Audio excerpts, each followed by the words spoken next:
তুমি কি সে ব্যক্তির কথা কখনো ভেবে দেখেছো যে শেষ বিচারের দিনকে অস্বীকার করে?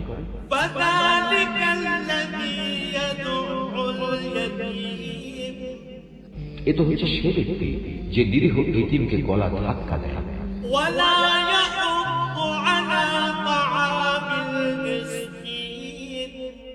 মিসকিনদের খাবার দিতে কখনো সে অন্যদের উৎসাহ দেয় না।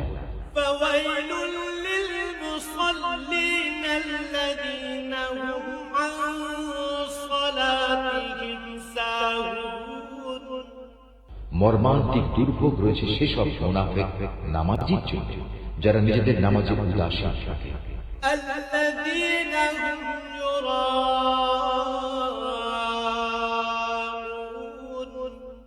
তারা যাবতীয় কাজকর্ম শুধু প্রদর্শনীর জন্যই করে